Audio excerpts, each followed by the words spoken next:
Hurmatli bog'bonlar, gilos ko'p gullaydi, lekin hosil kam bo'lyaptimi? Yoki hosil bor, lekin mevasi maydami? Bugun sizlarga gilosni to'g'ri parvarish qilish, hosilini oshirish va meva hajmini kattalashtirish bo'yicha eng muhim amaliy maslahatlarni beraman. Assalomu alaykum hurmatli bog'bonlar. Gilos ko'p gullaydi, lekin hosil kam bo'lyaptimi? Yoki hosil bor, lekin mevasi maydami? Bugun sizlarga gilosni to'g'ri parvarish qilish, hosilini oshirish va meva hajmini kattalashtirish bo'yicha eng muhim amaliy maslahatlarni beraman. Gilos nima uchun mayda bo'lib qoladi? Asosiy sabablar: oziqa moddalari yetishmasligi, haddan ortiq ko'p meva tugishi, noto'g'ri sug'orish, quyosh yetishmasligi, vaqtida keraksiz shoxlarni qirqib turmaslik. Eslatma: meva soni ko'p bo'lsa, hajmi kichik bo'lib qolish ehtimoli bo'ladi. To'g'ri qirqish, ya'ni shakl berish eng muhim qadam. Gilosda yirik meva olish uchun daraxt ichiga yorug'lik tushishi shart. Buning uchun qanday kesamiz? Ichkariga qaragan shoxlarni olib tashlash kerak, qalinlashgan joylarni siyraklashtirish talab etiladi. Zaif va kasallangan shoxlarni kesish. Natijada quyosh yaxshi tushadi va mevalarga quyosh nuri kirib boradi va ozuqa mevalarga to'g'ri taqsimlanishini ta'minlaydi. O'g'itlash meva hajmining kalitidir. Bahorda kurtak oldidan doim ozuqlar berish zarur.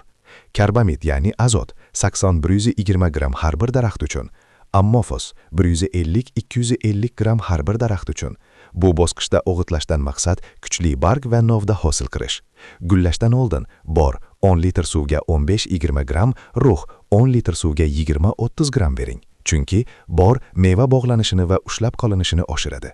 Meva bog'langach eng muhim bosqich kaliy sulfat 150-250 gram har bir daraxt uchun, magniy 50-100 gram har bir daraxt uchun. Diqqatli bo'ling va yodda tuting, aynan shu bosqichda meva kattalashadi. Sug'orish mevani kattalashtirishda muhim rol o'ynaydi. Gilos mevasining kattaligi 50% sug'orishga bog'liq.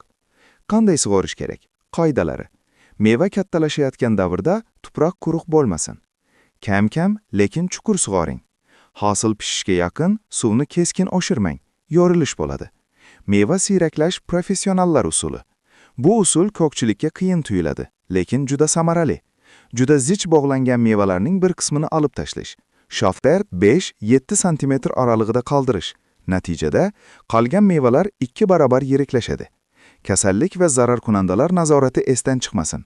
Gullashdan oldin misli preparatlar bilan ishlov bering, kasalliklarga qarshi. Zararkunanda bo'lsa IPM usuli. Barg sog'lom bo'lsa, meva yirik bo'ladi. Eng ko'p qilinadigan xatolar: azotni ko'p berish, kaliy bermaslik, daraxtni qalin holda qoldirish, gullash payti dori bilan stress qilish. Xulosaruki, jihozda guluk va sifatli meva olish uchun 4 ta asosiy narsa muhim. Birinchi, to'g'ri qirqish. Ikkinchi, muvozanatli o'g'itlash. Uchinchi, to'g'ri sug'orish. To'rtinchi, meva siyraklash.